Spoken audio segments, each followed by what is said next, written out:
Hello, it's Craig from the future here, just to tell you that the podcast you're about to listen to was recorded after the announcement that Ruby Rose is leaving Batwoman, but before some of the subsequent news that came to light. Bear this in mind when listening to us speculate on what the future for that show may be. It was also recorded before the announcement of Hartley Sawyer's firing from The Flash, so our Ralph speculation is a little out of date.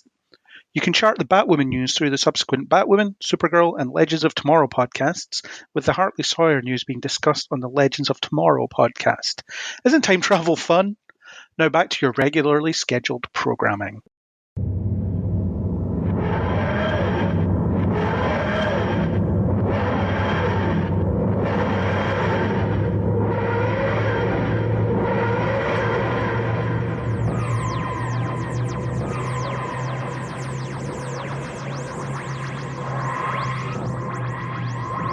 Hi, this is Sean Sipos. I play Adam Strange on Krypton, and you're listening to Kneel Before Pod. Kneel Before Blog presents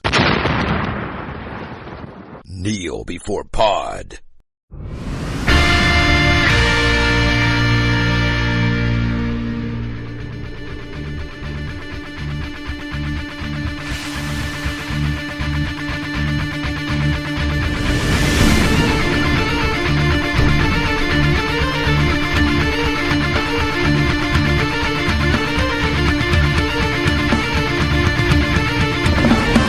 Hello and welcome to Kneel Before Pod, the fastest podcast alive. I'm your host Craig, and once again that time has come to discuss the show I often question my reason for watching. It is, of course, The Flash. Of course, it would be harder for me to talk to myself unless I travelled through time, but the Craig Point timeline wasn't much fun, so I won't do that again. I'll need a partner, here from the depths of the Speed Force to remind me of what I'm doing wrong all the time. It's Andrew. Hello, let's do this. Let's do this. Yeah, it's Flash time. And I don't mean... Well, actually, it is like watching something that never seems to progress, so no, it is a lot like Flash time. That's true, yes. And also much like the time in which we're currently living as well. Yeah, that is definitely Flash time. Yeah. For people in the future, where humans have split up into factions that are fighting over the last scraps of tinned food, we recorded this during the time of coronavirus, where there was still technology. So I don't know how you're listening to this. Maybe you have one of those last phones that just haven't ran out of battery yet. Who knows? Yeah, well, if nothing else survives to the post-apocalyptic future, it will be Nokia 3310s. Yeah, but they can't play podcasts on them. That's true. We can only play Snake. Yep, that's all. Play Snake, and... Was there any other games? I think it was just Snake. There were, but I can't remember what they were. Some for you to find that out. Okay, but before we decide to talk about The Flash, Season 6, we will do some kneeling before and rising against. So what would you like to kneel before? Right, I am going to be kneeling before the 5th and final season of She-Ra and the Princesses of Power. And this is completely unironically, I absolutely love this series. If you're unaware of it, it's a reboot of the 80s She-Ra series, and is basically really, really girly. Has a target audience of tween girls. It is full of glitter and sparkles and horses and unicorns and rainbows, and it is utterly magnificent. I totally mean that. I'm not joking or anything like that. The writing in it is absolutely superb. There's so much focus on inter-character dynamics, and pretty much everyone in it is portrayed as neither really wholly good or evil or perfect or infallible, just kind of like somewhere in between everything, like real people are. It's really inventive. In places actually quite exciting and also really funny. And just a really whole hell of a lot of fun. And I would genuinely recommend it to people. Cool. And that's on Netflix, is it? It is, yes. Yeah. Is She-Ra a spin-off of He-Man? I've probably asked this before. The 80s version was, yes. She was basically a sort of distaff counterpart to He-Man. And in an actual crossover origin tie-in movie called The Secret of the Sword, it was actually shown that She-Ra and He-Man were actually twins. Okay. But She-Ra was stolen away as a baby and taken to Etheria. Very Star Wars. Well, there's only so many fantasy archetypes, so you need to play with them as well as you can. Is He-Man in this at all, or is it? No. No. Okay. There is going to be He-Man and Masters of the Universe series, which Kevin Smith is currently working on. Oh yeah, I did hear about that one. Yeah. Yeah, though not sure if it'll actually have any connection to this. And given that this is actually now ended before this He-Man series even started, it might well not, because it's just allowing it to be its own thing, not something that only exists as a result of He-Man. You mean things can exist without being part of a big, massive universe? It's a dangerous and controversial way of thinking, and I'm hoping more people can think of ideas about it. It'll never work. People like things to be connected. Why else would you watch anything else? I need to know how this insignificant thing feeds into this other thing. And exactly how which insignificant background character with 2 lines in one movie will come back to have some greater significance over a decade later. Yeah. I'm all for that sort of stuff. I live for that sort of stuff, apparently. Okay, so check that out if you're interested in some animated Netflix stuff. Cool. My Kneel Before won't surprise anybody. And the funniest thing is I'm saying this at actually 17:01, 1 minute past 5. So I'm going to kneel before a recent announcement that we are getting a new Star Trek series featuring Captain Pike, Spock, and Number One, and presumably the rest of the crew of the Enterprise that haven't been given names or featured really in Discovery. We've been promised, well, we haven't been promised this at all. We've been clamouring for this for a long time. They've been teasing us for a long time. Hashtag they built the sets, everyone said. So now they're going to use the sets, and we get to see an early, well, who knows when it'll be set. Presumably after Discovery, but before Pike has his not quite fatal, but probably wishes it was fatal accident. Yes, the Delta Wave radiation encounter. Yeah. So we're getting it, and I'm pretty excited. And now I do remember how excited I was about Picard, and how I thought this was going to be like the second coming of Jesus, or the second coming of Jean-Luc. But it wasn't. So I'm trying to temper my expectations, but they're doing the right buzzwords. They're saying their promise. It's a return to episodic storytelling with an optimistic outlook. So if that's true, then good. I think Anson Mount's one of the best things to happen to the Star Trek franchise ever. And it's just great that we're getting more of the Enterprise and more of this version of Pike. And it's kind of hilarious that Captain Pike is getting his own series after not getting his own series 50 odd years ago.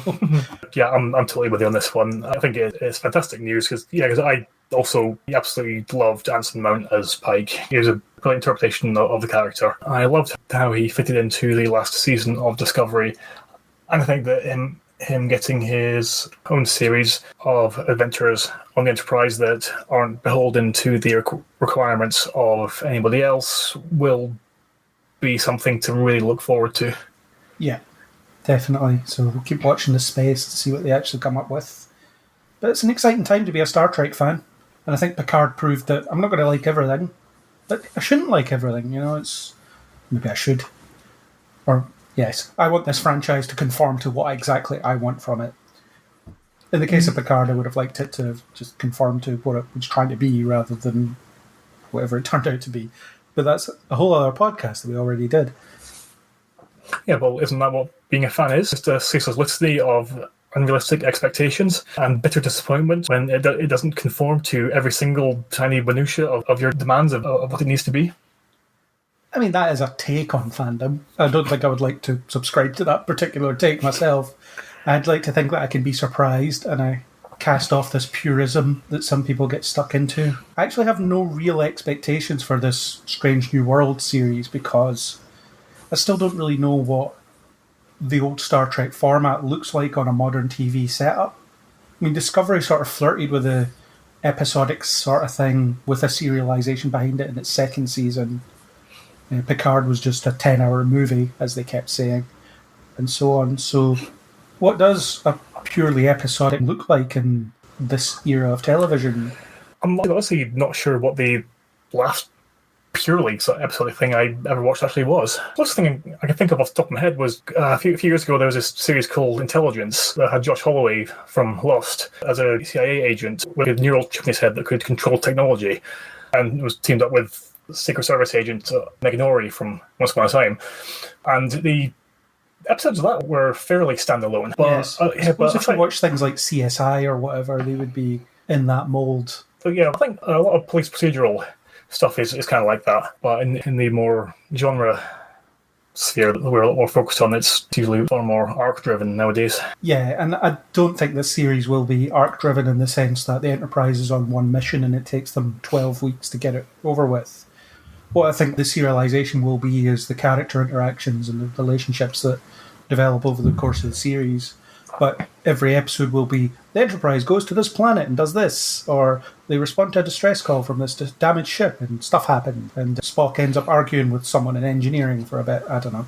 And there are philosophical takes on what it truly means to be human, and discussions of situations in which violating the Prime Directive can be for the best. Yep, if they don't have a half-hour discussion round a table, I will hate this show forever.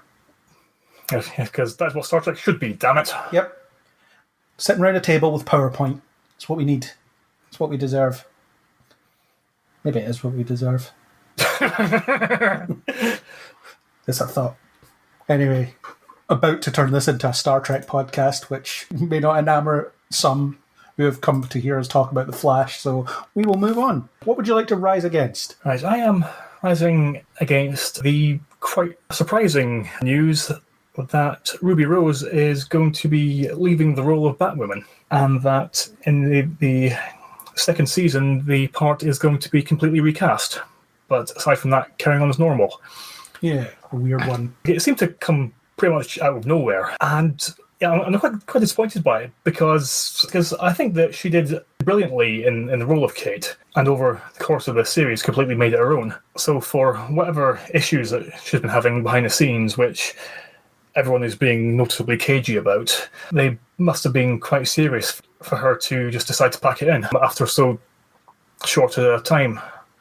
Yeah, obviously we'll talk in more depth about this when we do the actual Batwoman Season 1 podcast, but it definitely bears remarking because as we record this, it only broke like late last night from the UK perspective, and it's just one of those things where it's like, holy crap, it's the lead of a new show. It's just stepped down after Season 1, like what's going on?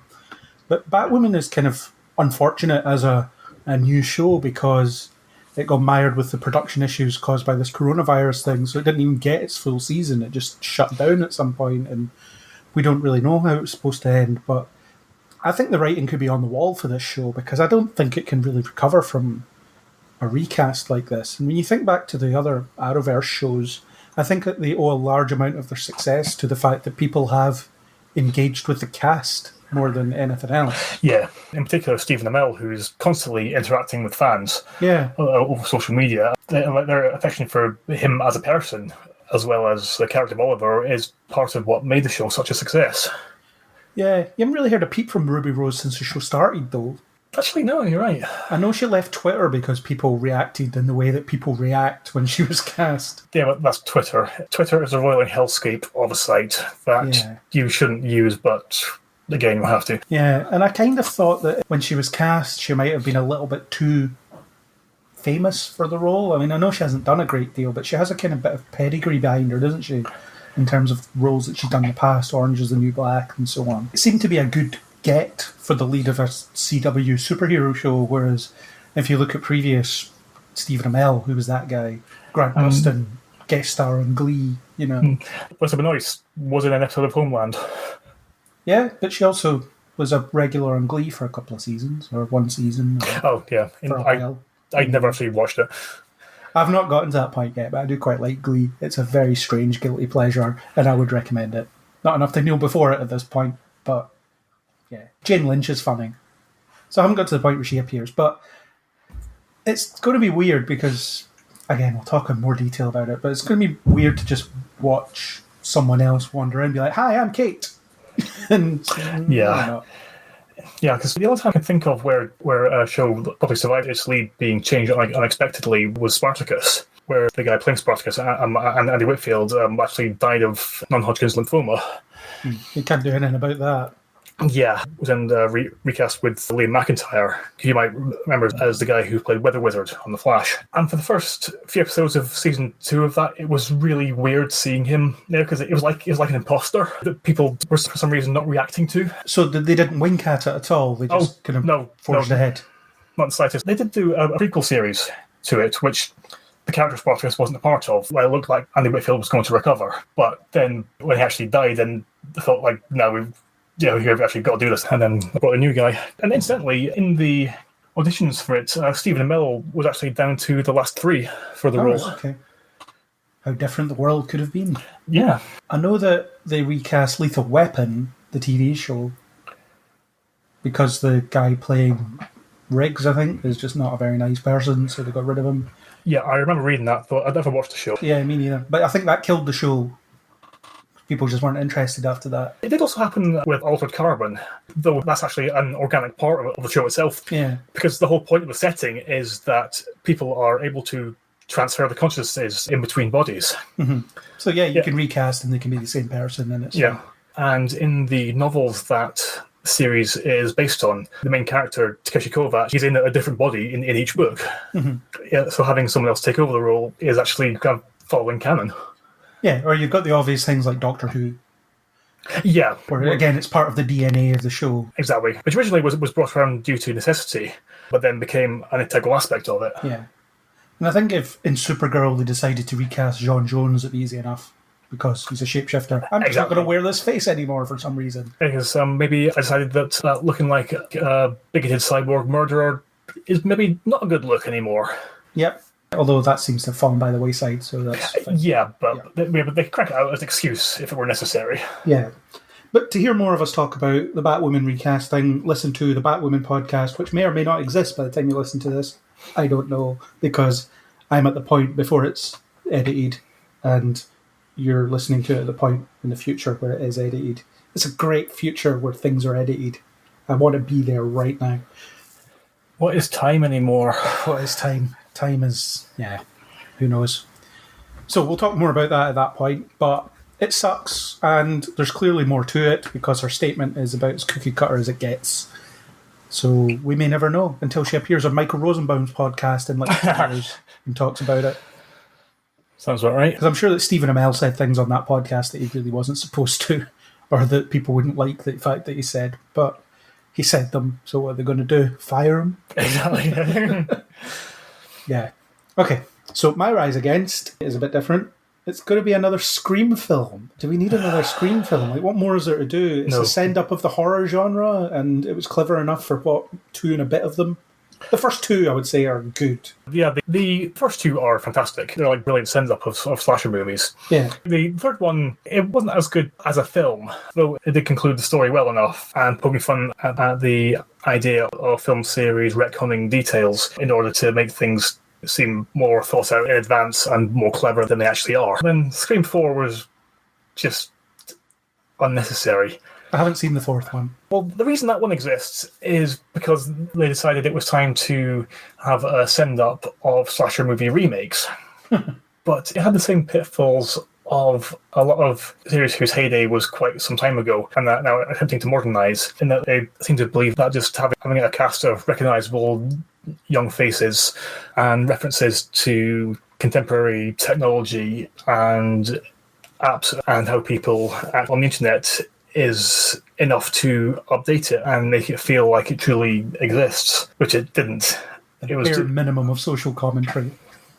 Exactly, it was just there. And for another one, maybe it'll be the kind of things happening now, like with Halloween and other movies. I can't think of the top of the head, where new movies are being made that are direct sequels to original installments and completely ignoring anything and everything to have happened in the interim. Yeah, that could happen. I'm just not that interested. I know that Neve Campbell's in talks, David Arquette's in talks. It just screams everything that's kind of wrong with these things. It's like, oh yeah, we're bringing back the original actors so that you might watch it. And then when you do watch it, you're like, I probably shouldn't have watched that. It doesn't need to exist. No. Because everything that the films have to say has already been said, and making another movie to say them again is not going to add anything to cultural zeitgeist. No.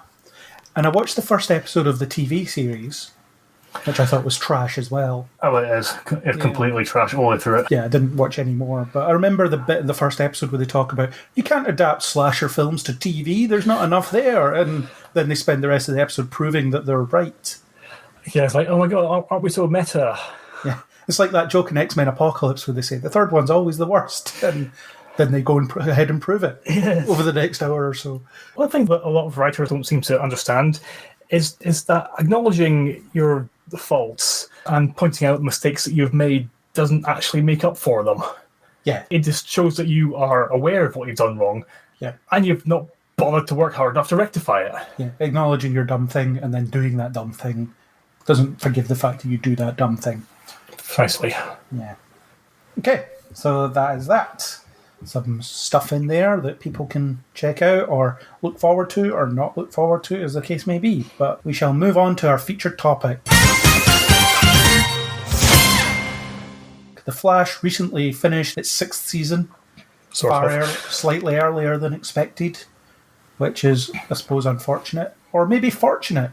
We'll discuss. So, you want to kick us off with your spoiler-free thoughts on the season. What did you think of Season 6 overall? Overall, I thought it was a bit of an improvement on the last few seasons. It might partly have been down to Crisis actually giving us something to work towards. This time there was a little bit more focus on the characters and making some small attempts to actually develop them, rather than just doing little other than having the same conversations over and over again. That's not to say that it doesn't happen, because it always does. But I liked it more, and it does make me slightly hopeful that it can continue improving and possibly get back to something close to its early days when I really enjoyed it. Yeah, I'd echo that. I think the award that you can give Season 6 of The Flash is most improved. Well, they had a new showrunner this year. I forget his name, but they took great steps into trying to fix the problems of the past, at least to some degree, do something a bit different. This sort of double graphic novel approach that they kept saying, we'll have the first half of the season about one villain, second half of the season about another villain. They're basically stealing that from Agents of S.H.I.E.L.D. and Gotham, which is one thing, but yeah, it works, because it means that we're not sitting there every week wondering why we should still care about the Thinker or still care about Cicada. I almost forgot who that was. It gets to the point where it's like, oh god, this guy again. You know, where they survive yet another engagement where they manage to not defeat him, and they continue going on until the end of the season. Yes, how many different times can you have exactly the same result? Yeah. And also going into it, you know that it's not going to be resolved because you're only on like episode 11. Yeah. And there's some elements I really liked that they threw in. I think the fact that it had a shorter season unexpectedly is actually a good thing, which I'll get to in the spoiler section, because it seems that what they had actually planned for the end of the season I was going to hate. So they have a chance to not do that now, which is a good thing, or could be a good thing. So yeah, not bad. I found it somewhat watchable some of the time, which is more than I can say for the last couple of seasons. Remind me why I still watch this show again, or why I kept going this long. I guess either a begrudged sense of obligation or just emotional masochism. It's in case they mention something that will be important in Supergirl. Well, I mean, they never will, but they might. There's always the possibility. So, shall we launch into the spoiler force, assuming it still exists, of course, and dig deep? Let's do the thing. Let's do the thing. Okay, so now we can talk about whatever we want. So let's start with the first half of the season. The problem is this season's had so many gaps that I haven't seen the first half of it in quite a while, and I've kind of forgotten quite a lot of it, but we'll see how it goes. So the first half of the season had a villain by the name of Bloodwork, played by Sendil Ramamurthy of Heroes fame, playing a very similar role to the role he played in Yeah. funnily enough. Even with the same sort of story that they take him down, which, I don't know, was he just like, I feel like I've done this before, but maybe I can resolve it this time instead of the writer's strike ruining it. No, it was after the writer's strike for him, but yeah. I wasn't a huge fan of him as a villain because I found him completely unsympathetic, but every episode he was talking about things that were trying to make him seem sympathetic, and it's like, yeah, I see what you're saying, but you're taking life and death into your own hands here, and you're not apologising for anything, and you're just actively fighting against the fact that you could be making the world a better place because it's what you want.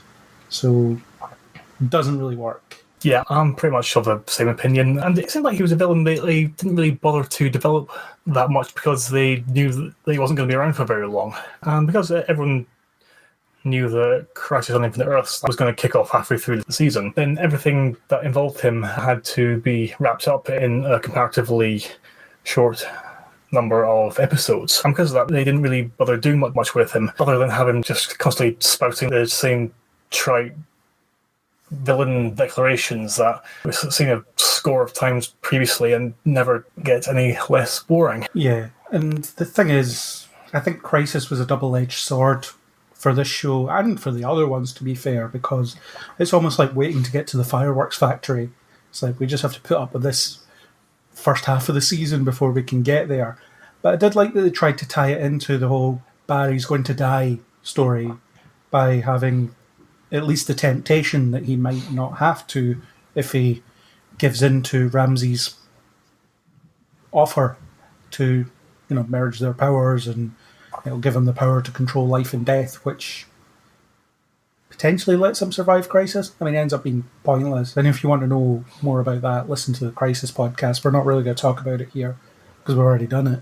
It's relevant-ish, but not relevant. But I think the fact that Barry was tempted by the fact that he could survive this if he just embraces this different yet dangerous set of powers was an interesting idea. Yeah, and when you have a villain whose power is effectively making people into zombies, then you're pretty limited in the number of ways that can be resolved. It's pretty much a given that things are eventually going to return to normal, particularly when Barry himself becomes infected, then you know that the process is reversible.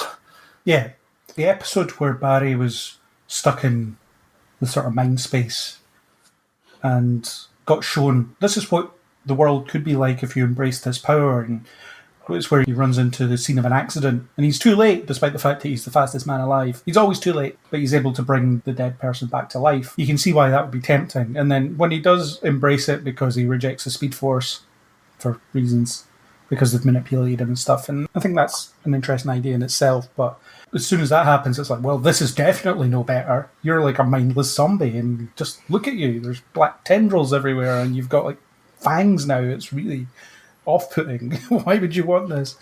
Yes, okay, so how do we make someone look as evil as possible? Just cover them in black goo. Just use like a cliched visual shortcut to indicate that someone is untrustworthy and no longer of sound mind. Yeah. And I did find it interesting that he was able to warp Barry's perception of the Speed Force as this entity that manipulated him, forced powers on him, made him do certain things, took him away from his family, that kind of stuff. And it's one of those things, yeah, if you skew the perspective just enough, the Speed Force can be seen as a villain, when of course they're not, or it's not. Although its motivations are vague because they just change depending on what they're supposed to do in that episode. Yeah, because again, that's how this works. It's like Jor-El in Smallville. It's like, I want you to do this week because the plot demands it. Because reasons. Yeah. Because I've decided that I'm going to be a dick this week and make you do these things. So, okay, but that's a discussion for a Smallville podcast that may or may not ever happen. That's about all I remember from that plot, really. There's a lot I remember about the kind of build-up to Crisis, and they did keep mentioning it a lot without really progressing it that much. I did like the forward movement that they made for Crisis, such as him trying to run into the future and there was no future to run into. And then having to go see Jay Garrick, who was marrying his mother. or in a relationship with his mother. I suppose he's dead now, yeah? Jay. That version of Jay. Well, he could still exist depending on what Earth 3 looks like now. Yeah, what survived and what didn't. I like that sort of stuff, and the way that every character was trying to prepare for Crisis, to prepare for not having Barry around, and the fact that he was trying to prepare them for that by, okay, I'm going to teach you a bit of leadership stuff. And I did like the idea of Killer Frost saying, hang on, I don't have a life. Like, what will it mean for me to lose it? And Caitlin has to kind of sit back for a bit and let her do her stuff, let her become a person, which was something where before they've done nothing. So no, that's interesting-ish. Yeah, because it has been a bit back and forth as to exactly what Killer Frost is. Regardless of what they did previously, the decision to turn her into an actual person, I think, was a decision that has improved things. Yeah, it's because of the point of view of, you only let me out when you need to fight someone. That's a valid point. If she is just a fully distinct personality that exists within her, rather than just being a part of her psyche that she doesn't let control her, then it's valid. Yeah, you've got this person living inside you that you never let have a life. So that's morally dubious at best. It was briefly addressed a while ago when it was suggested that people actually liked Frost more than they liked Caitlin. It was always like, oh, look at these off-screen adventures we had with Frost. Yeah, although that was more just a throwaway thing that was part of Caitlin's development. Yeah. And then after that aspect was over and done with, they never did much more with it. Yeah, I feel sorry for Danielle Panabaker because I think she's had the short end of the stick when it comes to this whole arc. It started in season 3 and it's still going on. But I think initially she talked about how she didn't understand why they were doing the split personality thing. Because at first she just thought that she was getting powers and was a bit overwhelmed by them. And then suddenly you have this other person that she has to play. And she doesn't really know where it's going, it seems. And that must be impossible for an actor. Yeah, because when the actor playing a character doesn't properly understand what's happening to them, then it seriously limits how well they can play them. And with the constant alterations of Frost's origins and what caused her to exist and why she exists, it can't have made it any easier. Yeah, can they not just figure out a way to split them apart by this point? It'd be acceptable if it's like, we've found a way to duplicate you and one will be Frost and the other will be Caitlin. That's surely possible in this world. Well, you'd think so. You'd certainly think that would be the end game for this kind of issue. And it's certainly the kind of thing that's been done in sci-fi TV shows previously, when there's characters that have more than one consciousness inhabiting the same body. Yeah, and obviously Danielle Panabaker fell pregnant while they were making the season, so they had her just kind of sitting behind cushions a lot for the last few episodes, just to hide it, which was quite funny, because it was so transparent, but what else can you do? The only other option they have that they sometimes do is to write the pregnancy into the plot. Yeah, which might have fit Killer Frost. I'm now pregnant. It's like, oh, great. Yeah, and then when she gives birth, that could be Frost. Yeah. Oh, God. You've said too much. They're going to do this now. Yeah, well, if they don't want royalties. Yeah. Which they won't, because it's an idea that they've probably been thinking about themselves. Yeah. So that's the first half of the season, I think. I can't think of much else that really happened. Yeah, me neither. We got Nash Wells. He's good. I like Nash. He's one of my favourite Wellsies that we've had. Of the multiple Welleses? Of the multiple Wellsies. Of the fleshed out Wellsies, because you do have here's the French one, here's the cowboy one, here's the whatever. Yeah, like the dystopian sci-fi one, the Gandalf one, the obnoxiously pretentious German one. Yeah. But this one, I don't think they did enough with it, but I think he had more of a potential to challenge the team than others have, or other characters have, because we're at the stage where everybody just kind of sits around and agrees with each other. They may have a little bit of a bicker about stuff, but beyond that, you don't really have someone saying, no, you're an idiot. Not since Harry, really. It's always a problem in TV shows when you have an ensemble of characters who largely think in the same way. It completely removes the potential for interpersonal conflict, and also the potential for different ways of thinking, which can often be useful for them. So having someone who has such a radically different mindset to the rest of them goes some way towards balancing things out. And Nash did that in the beginning. I like that he was doing his own thing for a bit before he kind of joined the team. He would appear for a scene or two in an episode and do a thing and then bugger off and, and go and do his own thing. And then accidentally free the anti-monitor. Nice work, guys. Well done. I mean, he would have got out anyway, to be fair. But yeah, it's not Nash's finest moment. So learning that everything he's trying to disprove was actually manipulating him to bring it about. Yeah, and they did a bit of good work with Iris early in the season as well. I think branching her off to do her own thing with the Citizen. So you had some plots focused on her just investigating stuff, and it gave Camilla something to do. I mean, Camilla's still a character that I don't understand why she's there, really. Yeah, she's just there, really. Yeah. I mean, she's, Cisco's girlfriend, and we get that episode where they're living together, and they seem to be in this like fully committed relationship, but we haven't seen this at all. We've seen the odd episode where they interact, or we saw like their first date and things, which was a Groundhog Day situation that you just couldn't get right, which was amusing enough, but there's no texture to their relationship because you just don't see it. They just show up in an episode and suddenly they've gone past this milestone that should really be remarked on, but isn't. It's really weird. And if you don't see a relationship properly developed, then you don't care about it. Yeah, it's like, why should I care about you? Why are you here? What purpose do you serve? And then any problems that they do have just seem unimportant because you're not invested in them. Yeah, and I still don't understand why Cisco's given up his powers. Because they wanted some kind of plot thing for him to have. I mean, he said that he wanted a more normal life without that responsibility, but he's still on Team Flash, still doing broadly the same things. The only difference is he's less useful because he can't do the things that he used to. And also because travel between the multiple Earths has now been shut off, and half of what he could do, he couldn't do anymore anyway. Yeah, he could still jump about on this one, though. True, yeah. And he could still fire beams and still have visions of the near future or things that are happening right now and things. So he can still do that, but it was weird. And then they brought his powers back for Crisis for no reason, and then they didn't have them in the new Earth anyway, so it's fine. Yeah, well, again, because the plot needed him to have them. Although they didn't. Oh, yeah, exactly. Yeah, it didn't. Yeah, like, it was decided that he needed to have the powers for Crisis, and then they weren't needed. That's the Monitor for you. You're just like, yeah, whatever, I'm just going to try this now. He was completely winging it. He didn't plan a thing.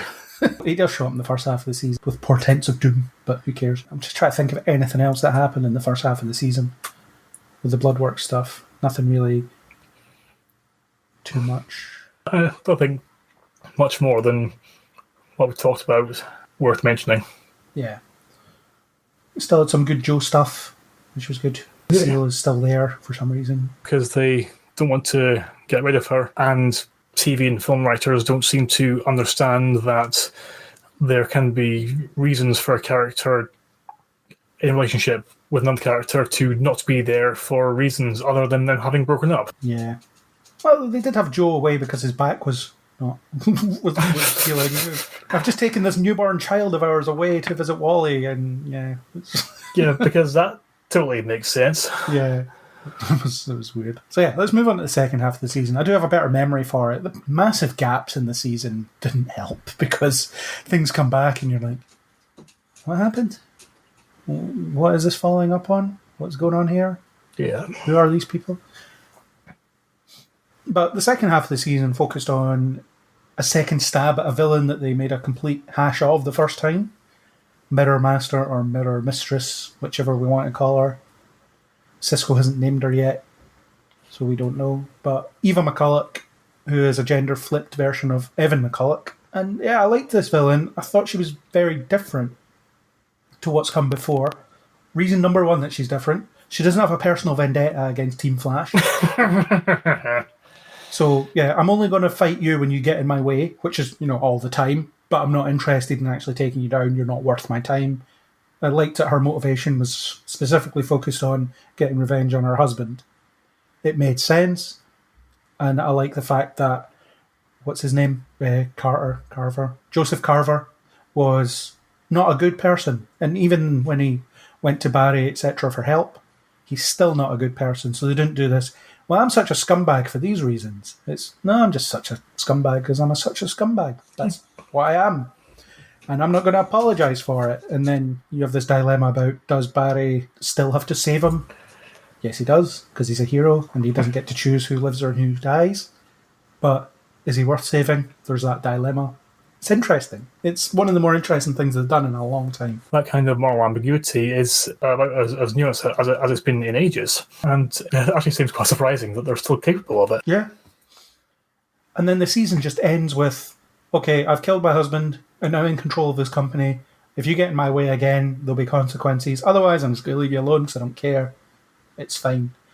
And that's a good threat to end the season on, I think. Just establishing that, yeah, she's going to be out there, she's going to be a problem next season because Barry won't be able to leave her alone. And she's untouchable as well, at least for now. Because there will, of course, be some kind of crucial weakness that she has, which will be first vaguely alluded to and then discovered, and then Team Flash will figure out how to exploit it, because that's how the progression of the thing goes. Yeah, there'll be some legal thing that she's forgotten that they'll be able to kind of dig into. But I totally agree that it is quite refreshing having a villain with different kinds of motivations than what is typically seen. And it's part of what has made this season more interesting and more enjoyable overall. Yeah. It's the shot in the arm it needed, because we're Well, I know I was getting sick of these villains that were just... They're the villains because they're the villains, and we're going to spend all season on this. And I mean, I like the idea of the thinker. We want to put the smartest man alive up against the fastest man alive. Fine. That's good in principle, it's good on paper, but in practice it was horrible. Yeah, but the problem I had with that was that he didn't really need to be the smartest man alive when Barry was acting so stupidly all the time. Yeah, Barry's an idiot. I could defeat Barry if I really put my mind to it, probably. It's not that hard. He's not the sharpest tool in the shed, he just makes mistakes all the time. So, what I was alluding to earlier when I was talking about the ending, I think is actually an improvement, because we're left with a lot of questions. What is Eva going to do next? How is that going to impact what Team Flash are up to, etc., etc.? And apparently the season was supposed to end with some Eobard Thawne-based cliffhanger. So what I think was going to happen is they were going to wrap up the Eva McCulloch story over the next couple of episodes and then end with the Thawne story, how he returns in some way. It's very likely that he's the one sending the Godspeeds back in time to fight the team, because they're always talking about him or their boss or whatever it was. Yeah, let's say the one that's been sending them, the one that they answer to. Yeah, it's probably Thawne. It's not a mystery. If it's anyone else but Thawne, I'll be shocked. And they're now going to have some kind of justification for last time we saw Thawne, him having a parting words of "see you at the next crisis," and then him not turning up in Crisis. Yeah, despite the fact that his name's been on the newspaper article since day one. Exactly, yes. Yeah. And one version of the story actually specifically talks about Green Arrow with Flash, Batwoman and Supergirl and White Canary battling Reverse Flash on the streets of Central City. Yeah. And that kind of thing. And then when it came around, it had nothing to do with it. And he was nowhere to be seen. Yeah, it also wasn't our Flash that dies during Crisis, so yeah, none of it came true when you really think about it. Yeah, it was obviously that when they announced Crisis, they hadn't written it and hadn't plotted it properly, and were sort of just kind of alluding to it with what they had to hand at the time. Yeah. Like in Elseworlds, when they included Psycho Pirate, and with him being a part of Crisis in the comics, then obviously you'd expect him to have turned up in this adaptation of it, but he was not there. He was just kind of like dumped in Arkham and not seen again. Yeah. Yeah, that's weird. I mean, I'd forgotten about that, but I guess so had the writers. It's really weird because they used that before the title card sting of coming next is Crisis on Infinite Earths, and here's that teaser for it. Well, we're just not going to use this. Yeah. But, I mean, which is fine. I've got some issues with Crisis, but overall I thought it was great, and I don't think I missed any of those elements that could or should have been there or whatever. I think it was fine the way it was, and I don't think we really needed Reverse Flash in there. There was enough going on. Yeah, so we'll just instead have to see him come back another way. Because he always has to come back. Yeah. Even when he's been killed or erased from time or permanently incapacitated or any one of a number of ways that should have written him out, he always finds some way to return that's never explained. Yeah, it's all been done at this point. He's been erased, he's been killed, he's been captured, he's been a weird tachyon ghost. That's happened. Although I liked that episode because of what they did with Nash and the way they set up his connection to, well, it's not Allegra. What was her name? I can't remember her doppelganger's name. It was a different name. Oh, yeah.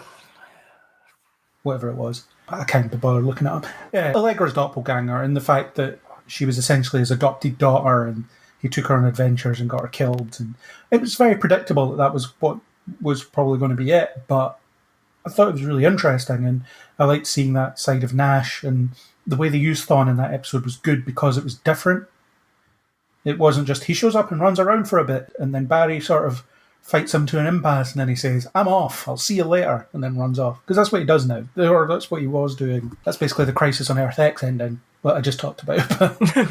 Now that he's been truly established as the one true nemesis, and they can't ever permanently get rid of him. I mean, that's fine, but I think having every season finale, and by every I mean the last one and supposedly this one, end with, "Oh, it was Thawne all along," is boring, and we don't need it all the time. So I'm really glad that they didn't get to do that. So, and hopefully someone will sit down and think about it and think, let's not do that. Let's focus on Eva McCulloch here. Yeah. She's interesting. Yeah, let's do literally anything else. Yeah.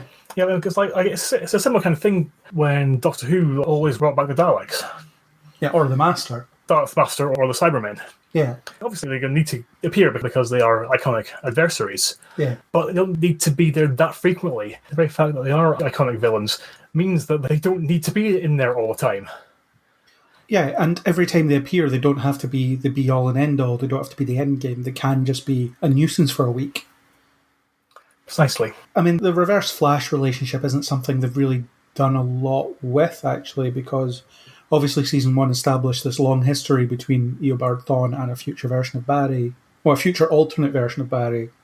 And then, as time goes on, you get Thawne's hatred of him because of stuff that he remembers, but Barry doesn't really remember that much. He just hates him because of what he did to him when he was Harrison Wells, which is perfectly valid.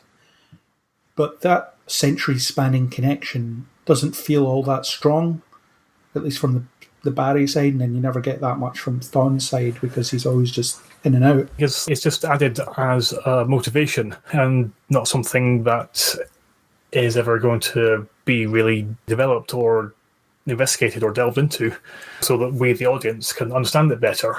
Yeah. One thing I've actually been thinking about recently is because I've been rewatching the Arrowverse with my flatmate because she hasn't seen it, and put together this nonsense playlist of a watching order that's just insane.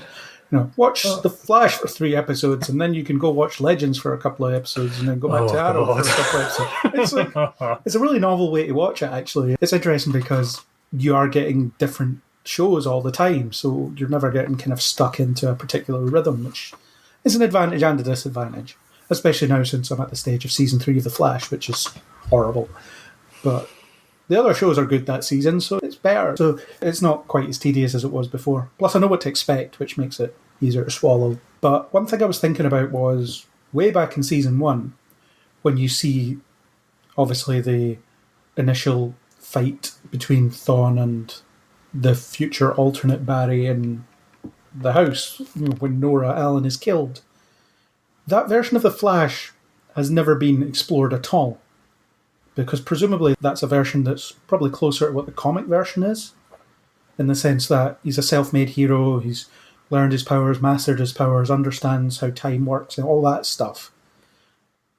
But we've never actually met that version of the Flash, and I would really love them to bring that back, or I say bring it back, we've never really done anything. Bring it in and let Barry meet that version so he can see the kind of person he could have been had the timeline not been changed. And then that gives him a lot of opportunity to play the character, because you could have him as somebody radically different.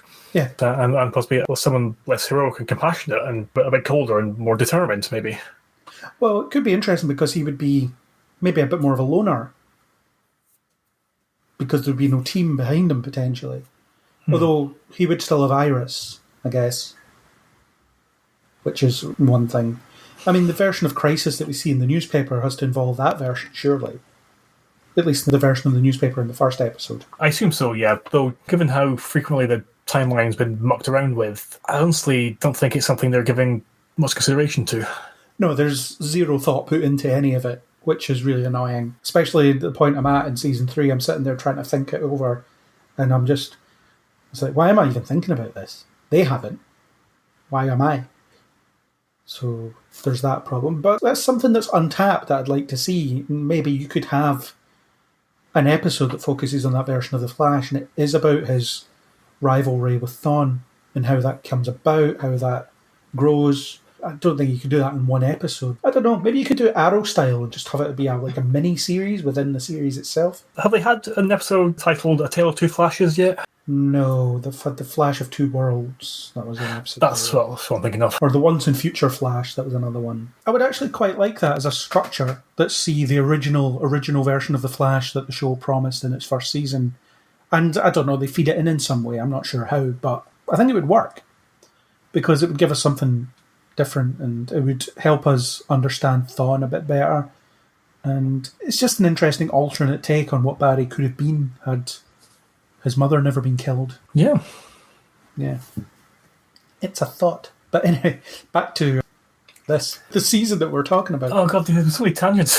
Yeah, I just went off on a complete tangent. But right. I don't know, it was just something I was thinking about as I was watching, shall we say, classic Flash, back when it was good. Original? Yeah, the OG season that was still good, and back when I still loved the show and things. I think one thing they did pretty well in the second half of the season was played around with the Barry and Iris relationship in ways I didn't really expect. So you had the mirror duplicate thing, which is a trope we've all seen a million times. It's your wife, but not your wife, so who knows? And I like the idea of what it seemed early on, that this version of Iris has the same thoughts and feelings as the real one, but she's not afraid to express them, which suggests that there's some fundamental issues in their relationship that neither of them are addressing.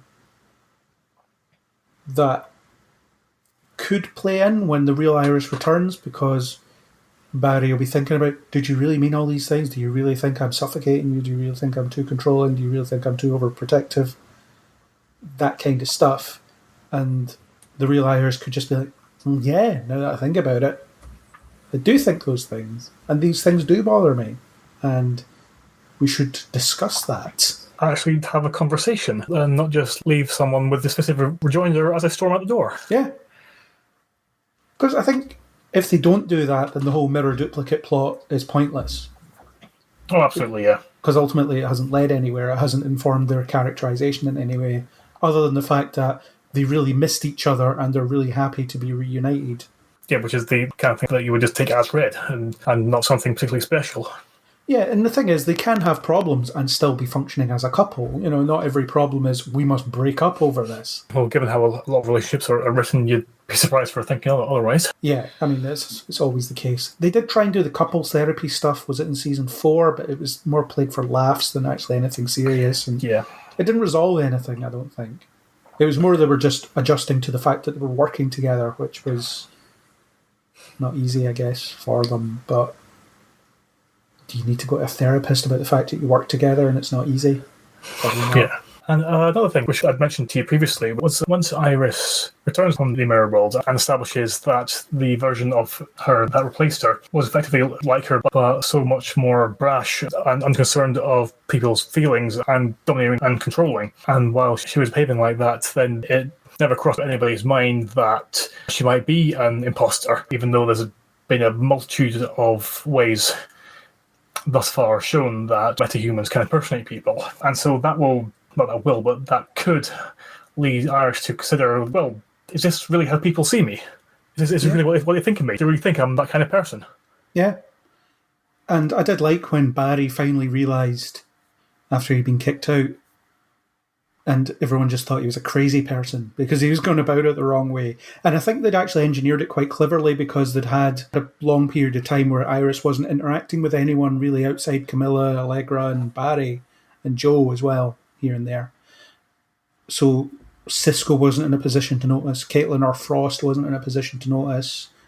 Ralph wasn't really in a position to notice. So I think if everyone had been oblivious to the fact and been around her so frequently, it would have been tough to swallow. But I think the fact that everybody was kind of off doing their own thing really helped with this, because it meant that her pool of interactions was more limited. Yes, and also, as we just mentioned, Barry is dumb. He is. He's very dumb.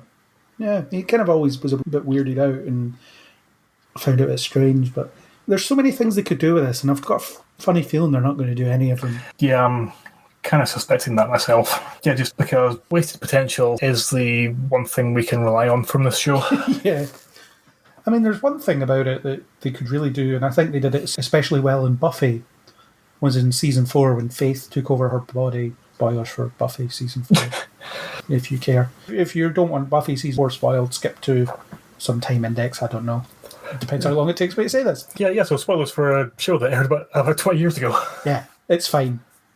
You've probably seen it if you're watching The Flash. I'm just making a sweeping assumption there. So, in that season, Faith, who was an evil, sort of not evil, Slayer, took over Buffy's body for an episode and ended up sleeping with her boyfriend in her body, which, for poor Riley, he's not going to know. He wasn't around her that much in that episode, so he's not really in a position to understand what's necessarily going on here. But when Buffy gets her body back, it bothers her, even though she knows that it probably shouldn't, because he wasn't really to know, but she kind of feels like he should know and feels that he has some responsibility for noticing these things because they're together, and it creates a rift between them that lasts for a little while before they are able to move past it. So there's something like that as well. It was a copy of me you were with, not me. I'm weirded out by that. I kind of feel like you cheated on me, even though you kind of haven't. It's a strange one. Even though she looked like me, it wasn't me, And how could you have not realised this? Yeah. I mean, The Flash is an asexual show anyway, so all they do is drink coffee or something like that, so I guess it's not that big a deal.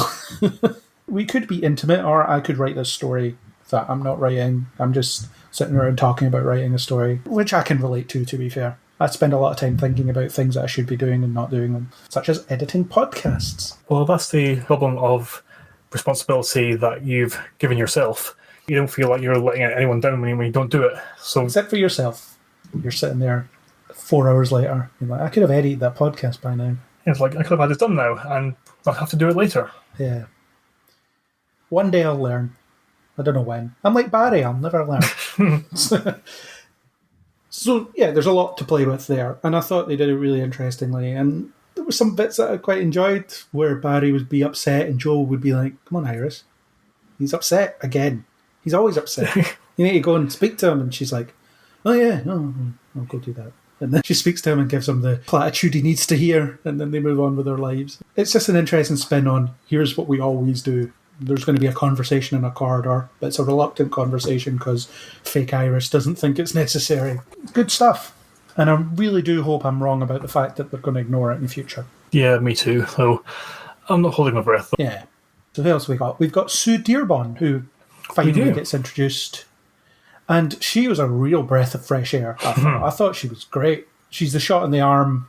I've said that before. But she has a shot in the arm that is needed. She's abrasive, she's independent, she's a little bit mischievous. I think her and Ralph bounce off each other really well. And I think Ralph has massively improved as a character over the past season or so. I think he's very well used now and works really well. And I think they bounce off each other brilliantly. You can sort of see how that will develop over time. Assuming she comes back, because I don't think she's announced for next season yet. I think they're just holding on to her as a character they can bring back as and when they decide to. Yeah. And whether or not they're going to use her in any lengthy arc or have her stick around for any length of time is something that they will decide later. Well, the fact that she's been framed for murder suggests that she might just be hanging around in Star Labs. That's where all fugitives go. Or wrongfully accused fugitives. Yeah, because, as you say, no one looking for you can ever find you there. Yeah. Apart from anybody that can just walk in. But she was really good. I didn't know what to think of what they were going to do with her. I know that in the comics, Elongated Man is essentially defined by his relationship to her. Or they're sort of defined by their relationship to each other. Yeah, and she's not used in a good way. No, as most female characters from certain times. Really not something that's really want to go into that well. But I imagine that if she does reappear, whatever fate befalls her will be markedly less unpleasant. Yeah. And they'll probably do the relationship thing. I think part of the problem in the show is it's getting very heavy on cast and it's not getting any better. I mean, we've already had it announced that Allegra and Chester are going to be joining the main cast next season, and we're not losing anyone, so it's a big cast. Yeah, and you've got a finite amount of time in every episode. Yeah. And there's only so much that you can do with each person in the time that you're given. Yeah, I mean, Allegra fits in because she's naturally tied to whatever Iris is up to. Yeah, exactly. Fine. That's fine. She's already got a place in that sense. She doesn't hugely interact with Team Flash, at least not initially. She does a lot in the last few episodes. But Chester, I don't know. He's basically Curtis, though. Yeah, and that's part of the problem is that we've kind of already got the tech guy in Cisco. Yeah. And we've got science people in Cisco and Caitlin. So that's a bit of a loss as to what he's going to bring to the table that isn't already there. Yeah. It's the past couple of seasons it's been all, is Cisco leaving? Because they keep sending him down plots that suggest that he might leave. Maybe Carlos Valdez had some kind of opportunity that might have materialised and then didn't. Yeah, maybe. I can't think of much that they did with Cisco this season. It wasn't really a big season for him. No, again, he's just kind of there. He had to deal with Gypsy's death, which was... Yeah, that's the thing I was going to mention about some notable occurrences. Yeah, another relationship I didn't care about, so... Yeah, things, again, because saw so little of it developing. Yeah, so he didn't really do much. They had the kind of post-crisis, I'm going to tour the world and see what's different. That didn't really come to anything. But I did like it when he was freaking out and he opens his shirt and he's got the Superman t-shirt. He's like, I don't remember buying this shirt. Well, instead of actually something for the show, that was just a reason for him to not be there. Yeah. for whatever reason. And they had an episode with Hartley as well, which suggested he could join the cast at some point because he's more developed than your average villain of the week. Yeah, because he's now morally ambiguous. Remember when he became a friend because of time travel and then disappeared completely afterwards? Actually, I'd forgotten. Yeah, it was in season 2, the episode where Barry goes back in time to ask Dawn about improving his speed. And he makes a change to the timeline because of the time wraiths. Remember them? No. Yeah. But he makes a change to the timeline because of that. And then when he gets back into the present, it turns out that Hartley is their friend now. But then he leaves immediately. So Crisis changed that, and now you've got this whole thing. I mean, I don't think that Hartley will join the cast full-time, although I wonder what the actor's actually doing instead than this. And we don't need another full-time member of the cast. Certainly not. Remember when they used to use their characters really well in the previous seasons? Everybody kind of had a purpose and a place, and they took them in directions. And yeah, I do. It's a very fond memory that I frequently return to. Yes, and wish that such days would come around again. Yeah. I mean, I literally have nothing to say about Chester, other than the fact that he's essentially just Curtis. Yeah, I don't either. He's a smart, techie guy who talks really fast and talks a lot, and is a massive nerd about superhero stuff. Exactly. He's just someone excited to be there. Yeah, same guy, basically. And yes, and there's really not a lot you can do with that. No. Not a lot at all. So a significant plot that we had in the second half of the season was the fact that the Speed Force died. Yes, because reasons. Because of Oliver. It's all Oliver's fault this time. Yes, it's not all Barry's fault. Well, I mean, Barry accepted it. But yeah, he didn't know. Like, that's fair enough.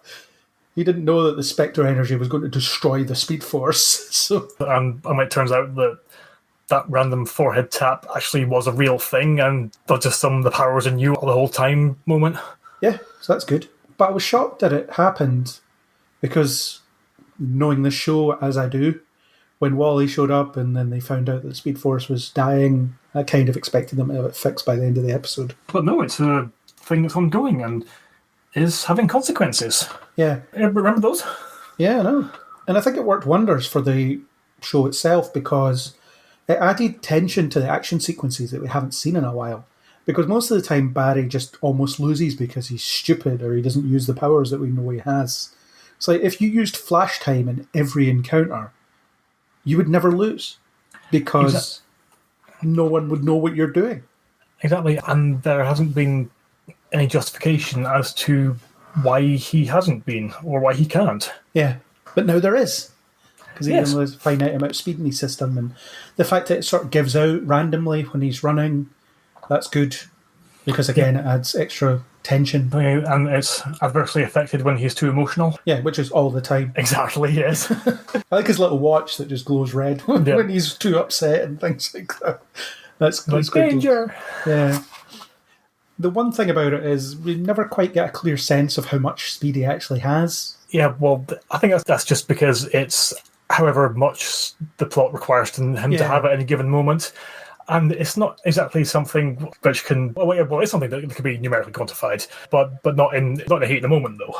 Yeah, I mean, they could just come up with a percentage gauge or something like that. Gives an idea. Down to 20% of your available power. Yeah, it's like you're dropping by 0.1% every second you maintain this speed or whatever. Because we're at the end of the season and we still don't really know how much he has left. Because I kind of expected maybe after he healed after Eva's attack, that would be it.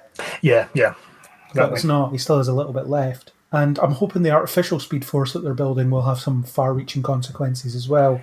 Like, it'll affect him in different ways. Or he won't be able to rely on it as much. Like, the power that he gains from it will be more temperamental, and also possibly not as potent. Yeah, he'll be slower, or if he tries and shares it with someone like Wally, it'll be divided, and things like that. I think that there's a lot they can do there. But I think ultimately the end game for this will be that the Speed Force is reborn in some way. Sadly, I think you're right. Yeah. Because eventually returning to the status quo is usually what happens. Yeah, I think if it comes as a result of a sacrifice of some sort, like if Barry uses the last of his power or something like that to light that spark, in the same way that Oliver did to restart the universe. Because it would kind of be a version of the Crisis on Infinite Earths comic book thing where Barry is the bolt of lightning that gave him his powers. Yes, yeah. Yeah, I see what you mean. Yeah, but instead he's the genesis of a new Speed Force, so he essentially gives birth to every new speedster that can exist. But I don't know if they'll do that. And also might have potential issue with him not being able to access it, at least temporarily, because he's going to need to be returned to like his full speedster power at some point. But reducing him to a state where he isn't able to constantly rely on his speed could actually make for some interesting dynamics in how he handles villains. Yeah, they touched on that where they had, it's Barry Allen that's the hero, not the Flash, and there's ways that you can outthink them. And when he was running against Godspeed, it was, he doesn't know the city as well as I do. And then they just ran around for a bit and they didn't really show how his knowledge of the city had helped. And also, we had previously established that he doesn't know the city that well in the post-crisis timeline. That is true, yes. Because he ran to where he thought his parents' grave was, and it was like a crossroads or something. Yeah, it's like yeah. So, yeah, Barry, you don't know. And then Godspeed just still almost beats him, or the Godspeed drone, or whatever the hell it was, I'm not really sure. I don't know much about Godspeed in the comics, but I know he's not a drone. Yeah, it's not someone I'm familiar with either, actually. So I think he's just a can't really crazy comment. speedster who thinks he's a god. Or has a god complex. Yeah, that sounds plausible. Yeah. But I'm not sure. And the show hasn't really told me anything about him because he is just probably one of Thawne's drones, because that's probably what he is. And because sometimes it seems that the most thought that gets put into it is, what if we had a speedster, but they were evil? Yeah, I mean, he's not even evil, he's just a speedster. That's slightly antagonistic. But I like the loss of the Speed Force and how that impacts. And I really liked Wally's return. I thought he was used really well. I mean, it's not something you can say about Wally all that often. He's usually a disaster, but he was really good. I liked the sequence where he just takes apart the helicopter while it's in midair. Yes. Yeah, that was actually brilliant. Yeah.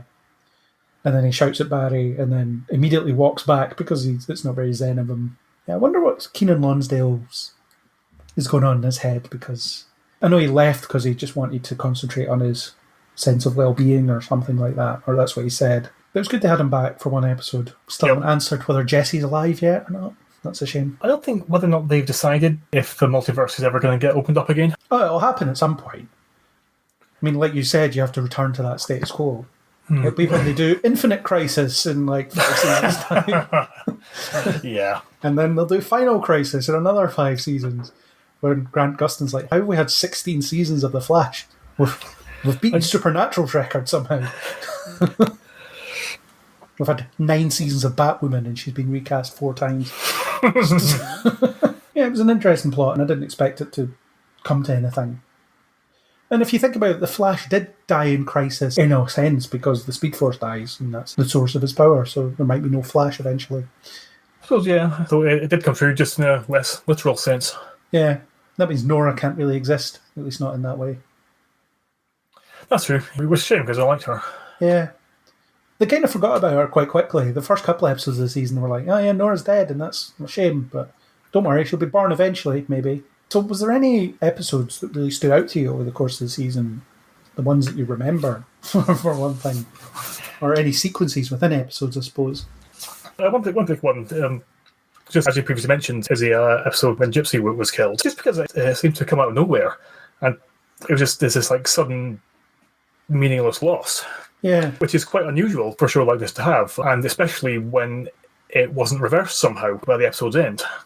Yeah, and they couldn't even get the actress back. So it was like some stunt person that was killed. Yeah, just like a random stand-in. Yeah. But in a way, I actually did quite like that because that's what happens in real life. Sometimes you just lose people, and there doesn't need to be some kind of great significance or meaning behind it.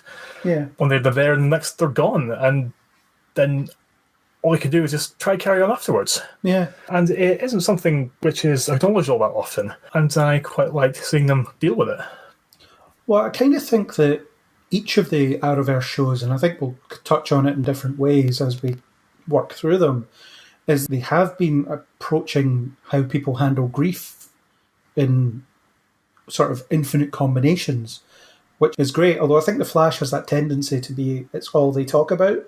When they're upset about loss, that's all they talk about, which isn't real. You know, you don't do that.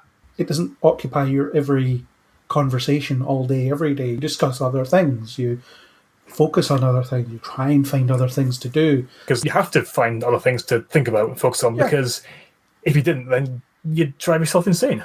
Yeah, exactly. And I think that Flash was going a bit too heavy with the approach to it, especially in the second half, where they think Iris and Camilla have been lost, and that's kind of all they're talking about. And they're always so morbid and morose, and it's like, no, you can still crack a smile when you're grieving. That's okay. It does happen, because you will be thinking or talking about other things. And I think the way they front-loaded it in the first half of the season was much better, where it was, we will soon be grieving, and you have the idea of mourning someone that you're going to lose. So Barry, in effect, had a terminal illness early on.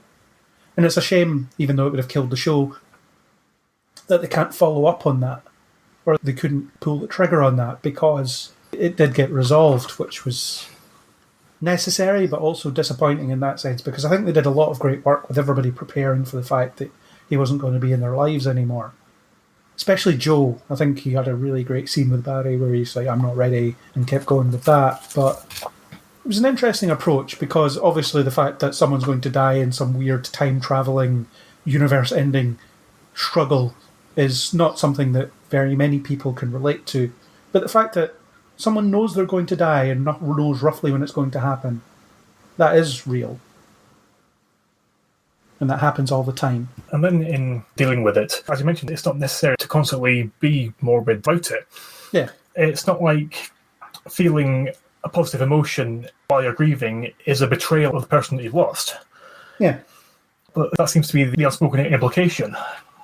Yeah, and I wish they'd done more with it as well. I wish they'd done, let's have an episode where Barry and Iris take a day off so they can just spend some time together. We can just get to see what a day of married life for Iris and Barry is.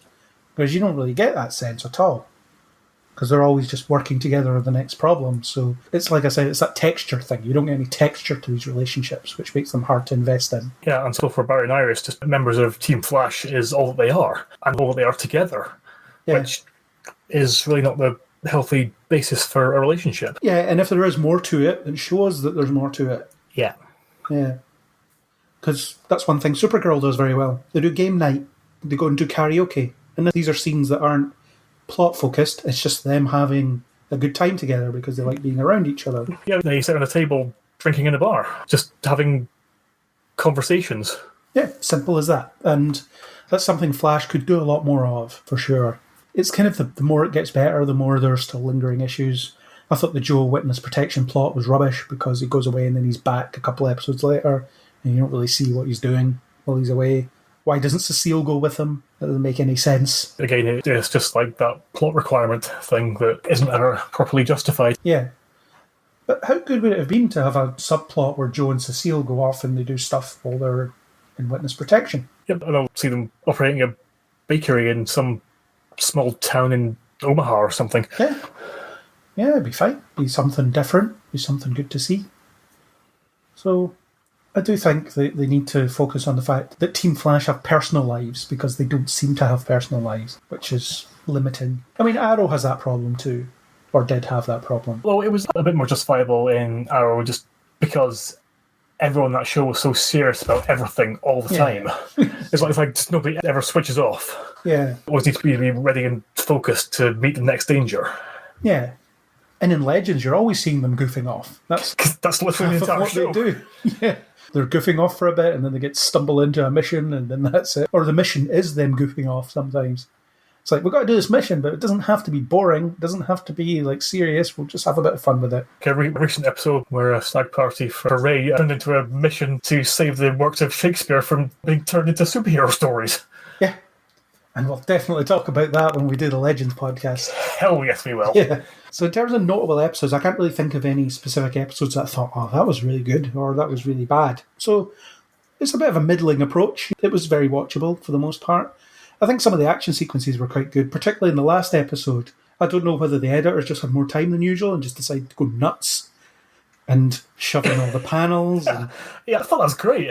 Yeah, it was. The Eric Bana Hulk movie gets a bit chastised for that approach, but that's because it does it in every bloody scene.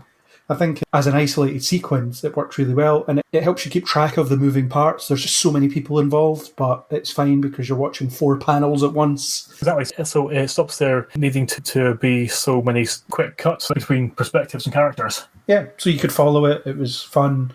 It looked good. It was dynamic. It doesn't help that the light-based villains are all just glorified henchmen that look like they're in Swedish pop videos. But, I mean, we have to stop expecting the Flash to do right by its antagonist by this point. True. Even Grodd. I'm sick of Grodd now. I think they've ran out of things to do with Grodd. Yeah, there's not really much more potential to do with him. After they turn him into someone half, not exactly a villain kind of thing, but so if they try to do anything more, they'd just be there. Yeah, well, they tried to redeem him in that episode, which I didn't really buy.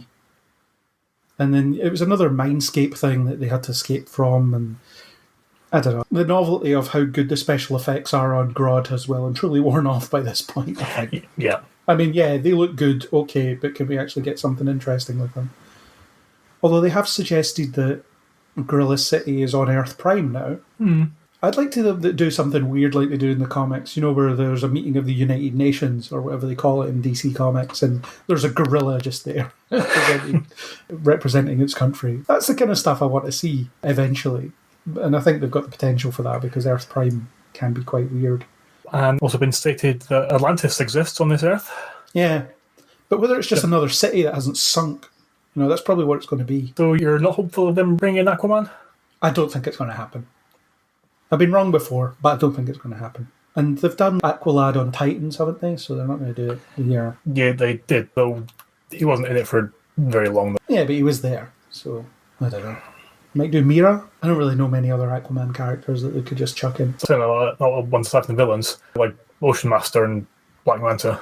Yeah, I don't think they're going to do the Atlantis thing, but I really wish they would just stop teasing things like that, where Cisco's like, I'm off to Atlantis to pick up something that will help us win this mirror problem. But you're not going to see it. Yeah, I also think part of the problem might be that they genuinely think that it's world building. Just have these random comments. But it's not that, though. It's just something else that you're not doing. Yeah. I mean, at least in Legends, they showed us Themyscira, sort of. Yeah, well, they showed us the island, and yeah, that it existed, and the kind of woman that a figure from Greek myth would turn into a few years after being dropped onto it. Yeah. And that's world building, definitely, but it's not to just mention that somewhere exists and that someone has been there. It's like, you won't believe what I saw here. It's like, no, I won't, because you're not going to show me. Show, don't tell. It's like rule number 1. Exactly. I'd say we've covered the season to some degree. Yeah, I think we've been through it to a reasonable extent, certainly. Yeah, so do you have any sort of predictions for next season, or what you'd like to see, or what you think will happen, or what you think won't happen? Yeah, well, just generally what I would most like to see is just the general quality of the show continue to improve. I did used to absolutely love The Flash, and I really, really want to, but it just isn't good enough for me to love it anymore. Yeah.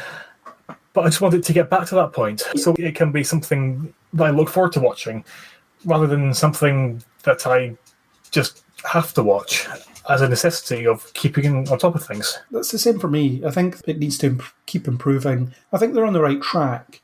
I think it just goes to show that they did so much damage to it over a couple of bad seasons that it's really hard to just make it good again.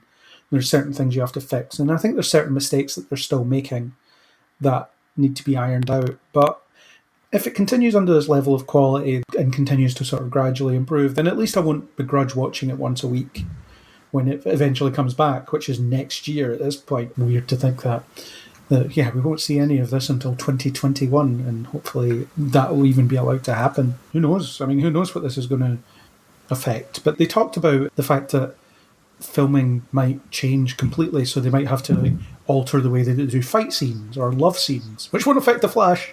That's it. Certainly the fight scenes. Will it affect them much? Not really. Barry runs in, is replaced by digital effect. That's it. There's some slow motion lightning crackling around the relevant villain, and that's it. So we'll see what happens, but I think they've set up some good stuff with Eva McCulloch. I think they've set up some potentially good stuff with Iris coming back. She could be a villain for a while, because it's suggested that she's going a bit nuts in there. True, yeah. I'd quite like to see that. And that could be a way that they address the fact that she does have issues with their relationship. Because again, it would be a nice subversion if Barry just assumes, she's not in her right mind. She's not thinking clearly, and she doesn't mean all those horrible things she said. And then when she comes back to normal, inevitably it'll be, oh no, I did actually mean those things that I said. I just didn't quite mean to be so brutal about it. It's the red kryptonite Kara thing. No, there is some truth to what I said. That's kind of what I expect, or kind of what I want, I suppose. Because there isn't anything interesting about somebody being unpleasant just for the sake of it. No. There needs to be some reason behind what they're saying.